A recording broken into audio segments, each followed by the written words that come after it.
O mică greșeală, de Mircea Sântimbreanu. Aniversarea zilei de naștere e o zi însemnată, iar când te naști la 29 februarie e și mai însemnată. În privința aceasta nu e nevoie de cine știe ce explicații, e suficient să priviți calendarul. 29 februarie e un oaspete rar, așadar cu atât mai așteptat. Ei bine, era spre sfârșitul lunii februarie și Mișu, elev în clasa 4-a, se pregătea să serbeze aniversarea. Făcuse lista invitaților, pregătirile erau aproape isprăvite și, în sfârșit, încă de cu seară, emoționat și grijuliu, aștepta ziua de 29 februarie, care, oricât de nepunctuală, vine și ea în cele din urmă. Băiatul se urcase în pat și era pe punctul de a țipi, dacă nu cumva țipise, când auzi la ușă niște ciocănituri. Cine e? Mormăi Mișu pe 3 sferturi adormit. Apartamentul 26? Se auzi o voce gâtuită, apoi răzbătură alte ciocănituri. Caut pe elevul Mișu. Eu sunt. Atunci deschide, te caut de 6 luni. Acum 6 luni nici nu locuiam aici. Bodogăni sonoros băiatul. Ne-am mutat de curând, poate e o greșeală. Nu e nicio greșeală, te-am căutat și la vechea adresă. Lăsui ciudatul oaspete și început din nou să bată în ușă. Dar, pe unde nu te-am căutat?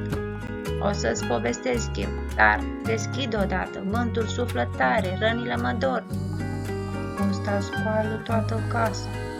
Bombăni Mișu și, de data asta pe 3 sferturi trezit, porni să deschidă. Răsucise odată cheia când auzi vocea de afară parcă și mai sugrumată. Iată-mă-s, bine te-am găsit! În ușa întredeschisă se afla o barză adevărată, ca cele aflate în muzeul școlii, dar mult mai murdară și care tremura rebegită, crâmpănindu-și pliscul. O să iau loc? Întrebă barsa pe băiatul ce căsca uluit ochii. Sunt frântă de oboseală, mai omorât. Nu pricep, băigui Mișu, trăgându-se de andăratele spre pat. O să pricepi îndată, gârâi arătarea. Numai să-mi dezmorțesc puțin pliscul, am degerat de-a binelea. Ridică apoi un picior subțire, lung și roșu și așezându-se în fotoliu gemul. Pleacă, mițel, piciorul stâng, mă tem să nu fi prins vreun reumatism. Dar ce vină am eu? Se rățui băiatul. Aici nu e spital veterinar și pe urmă aș putea să știu cărui prilej datorez această vizită oarecum neobișnuită? Barsa părea să nu se lase intimidată. Dimpotrivă, zise. În primul rând, te rog să nu mai vorbești atât de rece. În al doilea rând, nu mai face pe niznaiul. Văd că te-ai pregătit pentru sosirea mea. La câmuri, flori, farfurii, te pomenești că ai chemat și oaspeți. Drăguț din partea ta. Dar mâine e ziua mea de naștere. Ce coincidență, și a mea, care va să zic că ne-am născut amândoi la 29 februarie. Felicitările mele și la mulți ani. Mulțumesc, la fel. N-ai idee când mă bucur că am sosit la timp. Aproape că pierdusem orice nădejde. Acum însă necazurile au rămas în urmă. Să ciocnim. Să lăsăm gluma. Cer explicații. Se răsti înfuriat băiatul în timp ce barza își turna netulburată dintr-o sticlă un pahar de ceai. Gustă 2-3 înghițituri, apoi, după ce ciuguli o bucățică de brânză, vorbi liniștit.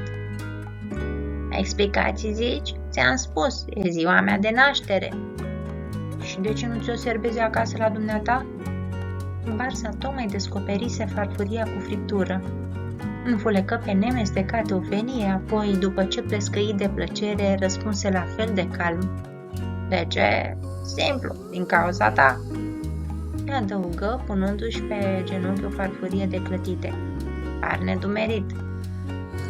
Puțin zis, sunt de-a dreptul scandalizat? Barza își întinse picioarele spre calorifer și, fără să ridice tonul, dar cu o undă de reproș în glas, zise Molcom. Te rog, scandalizat ar trebui să fiu eu, așa că fii politicos măcar pe cât ești de nepriceput. Repet, sunt aici din cauza ta. În privința aceasta totul e clar. Am și documente la mână. În aceeași clipă, Barsa scoase de sub aripă o hârtie boțită împăturită în patru și o așternu pe masă. Cunoști harta asta? Întrebă ea. E a mea? Eu am făcut-o. Recunoscu Mișu uimit. Ar fi greu să tăgăduiești, zise cu acreală Barza. Poartă semnătura ta și data 20 septembrie 1972, data plecării mele. Știam că plecați mai devreme. E adevărat, gârdul plecase. Eu am rămas singură. Era un timp foarte frumos. O toamnă blândă, cu lumina ca mierea, cu cerul ca de catifea legat și legănat de furicei. Mi-am amânat plecarea. Hai să te rătăcești, mi-a spus bătrâna șefa a cărdului. Și am răspuns, găsesc eu drumul spre miază zi. E de ajuns să mă uit pe harta unui școlar. Încep să pricep. Ei bine, am rămas și de-abia când prima brumă m-a pișcat de picioare, mi-am făcut valiza. Nu conținea cine știe ce, niște amintiri și harta ta. Am găsit-o în curte, sub teiul de la vechea ta adresă. Scris de desubt, harta lumii. Era tocmai harta de care aveam nevoie. Ce-i drept, părea că am smângărită și la început nu mi-a inspirat mare încredere. Dar am văzut că deasupra, îngrijit, cu tuș negru, scria mare Demo. Ce mi-am zis? Așa o fi arătând ținuturile lumii pe hartă. Încolo, mărturisesc, nu mi-am făcut nicio grijă. Era doar o temă și temele se fac temei, nu-i așa? Da, consimți încurcat Mișu. Ei bine, continuă Barza, am uitat la punctele cardinale de pe hartă, am pus cum se cuvine cap, compas, miază zi și am decolat. Mi-am luat zborul. Eram mândră, îți spun drept. Pe tot oceanul albastru al tăriei vâsleam doar eu și harta ta. O zi, două, fără popas. Așteptam să zăresc din clipă în clipă covorul vălurit al mării sub mine, dar nimic. A treia zi, un ghimpe de îndoială mi-a străpuns inima. Oare zburam spre miază zi? Și nu-mi răspundeau decât vânturile reci, râzând parcă de mine. Atunci am coborât. Am studiat, zgribulită, plânțănind harta ta. Nu încăpea îndoială. După hartă zburam bine, numai că tot după harta ta trebuia să fiu un delta cald al Nilului, iar în jurul meu toate bălcile erau înghețate. Mă uitam împrejur, așteptam să învăț suratele pășind printre nuferi și trestii și, când colo, doar un stol de ciori pripășite printre niște tufe de țipiric. Îngrozită, mi-am luat zborul. Înapoi? Nu, înainte, mereu înainte. Nu se poate să mă fi rătăcit, îmi ziceam cu ochii țintă la hartă. Un elev nu face asemenea greșeli la o temă. Și abia când din înălțime am zărit niște puncte negre înșirate ca niște mărgele pe un cerc, mi-am dat seama de catastrofă. Mărgelele erau foci și morse, iar cercul polar, șopti palid Mișu. Exact, harta era greșită. Făcusem în grabă. Pusesem, se vede, miază zi la miază noapte și invers. Mi-am luat zborul invers. Barsa tăcu un timp. O apucase un tremur al pliscului și o scuturau niște fiori atât de puternici, încât farfuriile de pe masă zbârnăiau. Vine rău numai amintindu-mi, explică ea.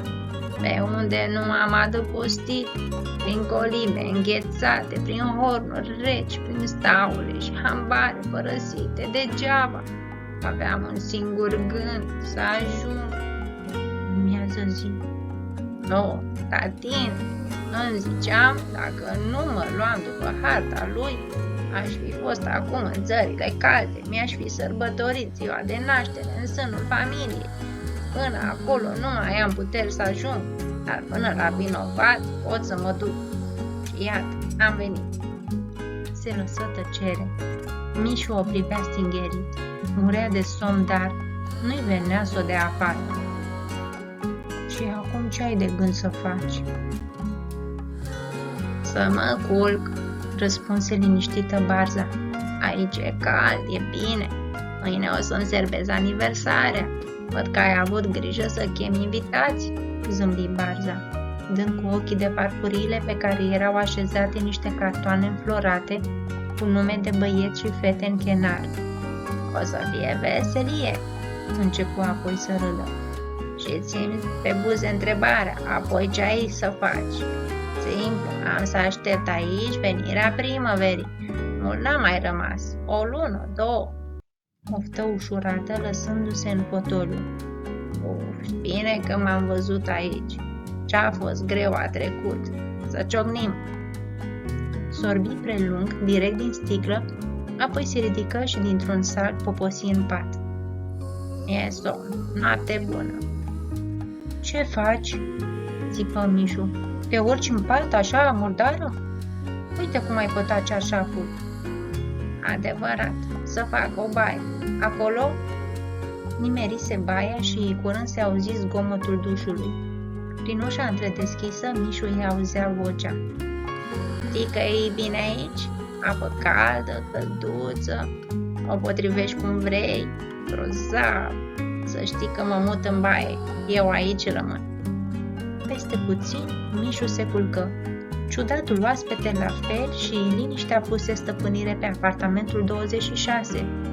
Nu pentru mult timp însă, căci peste câteva minute Mișu simți că e tras de mâneca pijamalei. Dormi? Mormăi somnoros băiatul și își smulse mâna țârnos. Ce vrei? Mă plictisesc singură. Nu mă chinui, mâine am școală. Da, Barza se rezemase de marginea patului. Povestește-mi, știi, am făcut și eu școală, școala de zbor. Voi ce învățați? Multe, i-o reteză morocănos băiatul. Și despre berze? Și pasăre călătoare cu gâtul, pliscul și picioarele lungi din familia picioroancelor, recită Mișu în silă. Barza rămase cu pliscul căscat. Ia te uită, îmi cunoști și familia. O, cât mă bucur. Și altceva? Ce mai știi? Nimic. Uite cărțile și caietele mele pe poliță dacă te interesează. Barza se opri în dreptul poliței și, luând o carte după alta, începu să le cerceteze una câte una. Geografia. Nu vreau să mai văd hărți. Istoria. Piramidele. Le-am văzut anul trecut. Zoologia. Exclamă deodată bucuroasă. Uite, iepurele, lupul, elefantul, broasca. De când n-am mai văzut una. Știi ce? Zise cuibărindu-se sub plapumă. Poți să te culci dacă vrei, eu mă uit în zoologie. În timp, Barza răsfăi cartea mormăind de una singură. Mișu tocmai ațipise și se cuibărise cu capul sub plapumă, când Barza îl ciupi de ureche și începu să bubuie. Știi ce e pasionant? Aflu o mulțime de lucruri de care habar n-aveam. Ai citit că tigrul e rudă cu pisica? Da, bombăni chinuit băiatul. Dar pisica știe oare? Nu mă interesează. Ia te uită, crocodili, broaște țestoase, papagali, ce de cunoscuți. În același moment, vocea ei deveni scârțâită, suspină, apoi rămase cu ochii ațintiți în gol. Ce dor mi s-a făcut de-ai mei! Oare n-o fi rămas niciunul pe aici? Prostii, își spuse singură. Unde să rămână? Poate la menageria circului. Menageria! Unde nu am gândit? Tresări Barza însuflețită. Chiar dacă n-am acolo rude, găsesc precis câțiva cunoscuți. Ce-ar fi să-i chem încoace la aniversarea mea? Nu se poate să nu vină, zise și se repezi spre telefon. Căută numărul circului în cartea de telefon, apoi formă numărul cu ciocul. Vorbi câteva minute într-o neînțeleasă limbă în care singurele cuvinte cunoscute fură primul alo și ultimul perfect. Odată rostit și acesta se repezi la pat și smulse grăbită plapuma. Scoală-te, dă-mi lista invitațiilor tăi, repede, vreau să știu câți invitați ai tu și câte scaune rămân pentru ai mei. Ce? Tresări nefericitul băiat. Am auzit bine? Ce te miră? Acolo acasă ar fi fost toți acum alături de mine. Ajută-mă să trag fotoliul. Îl punem aici, în capul mesei, pentru elefant. Ce-ai spus? Întrebă Mișu buimac. E limpede, trebuie să-i dau toată cinstea și asta n-ar fi nimic, adăugă îngrozită Barza. Dar noi putem sta în cale cu 2-3 sandvișuri. Dă-te jos din pat, în salteaua asta e iarbă de mare, întrebă pipăind așternutul. Cred că o să-i placă. Uite și o pălărie de paie. E a tatălui? E în regulă, asta o păstrăm pentru Cămilă. E obișnuită săraca cu uscături. Puse pălăria de paie într-o farfurie când se opri brusc. Aoleu, ce facem cu carnivorele? Spune, o să vie lei, tigri. Aici în casă? Firește, dar n-ai nicio grijă. Or să se poarte ca niște invitați politicoși. Cum îi așezăm? Unul de-al tău, unul de-al meu, nu-i așa? Aici elefantul, apoi e Popescu Floric al tău, pe urmă un tigru, Lenuța, o Cămilă. Oprește-te, țipă băiatul. O să închid ușa. Mișu sări din pat și se repezi la ușă, dar Barza a început să râdă. Întâi că n-ar fi politicos, pe urmă n-ar folosi la nimic. Elefantul nici n-ar băga de seamă că ușa e închisă. Girafa s-ar uita pe geam și ar vedea că ești acasă. Crocodilul s-ar urca pe burlan. E un dezastru, dezastru, murmura Mișu alb ca peretele. De ce? La urma urmei, ce-am făcut? O mică neînsemnată greșeală. Am pus miază zi la miază noapte. Dar nu greșesc totdeauna, crede-mă, doar când mă grăbesc. N-am să mă mai grăbesc, pe cuvântul meu. Foarte bine. Acum însă grăbește-te. Invitații trebuie să sosească dintr-o clipă în alta. Doar nu le primești în pijama. Auzi? Mișu auzea. Erau bătăi în ușă.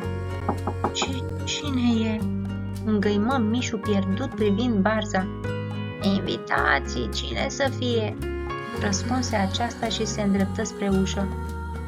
Nu deschide, nu! O ruga cu glasul șoptit, apoi, auzind ciocăniturile ce se întețeau, țipă deodată cu lacrimi în glas. Mămico! Afară se auzea o voce supărată. Dumneata ești, mămico? Precis? Ești singură? Deschide odată, e târziu. Ți-am adus ceaiul. Mișu alergă la ușă și răsuci cheia. Închide repede ușa, cu cheia. Dar ce s-a întâmplat? Îl întrebă femeia nedumerită. Întreabă Barza. Mama nu înțelegea nimic. Îl privea lung. Care Barză? Făcu ea încruntată. Apoi se lumină deodată. Barza de porțelan, care ți-a trimis-o unchiul Sandu de ziua ta. E la locul ei, pe poliță. Uite ce drăguță e, parcă-i vie, nu-i așa? Săracul unchiul Sandu a uitat că în acest an nu e 29 februarie. O mică greșeală.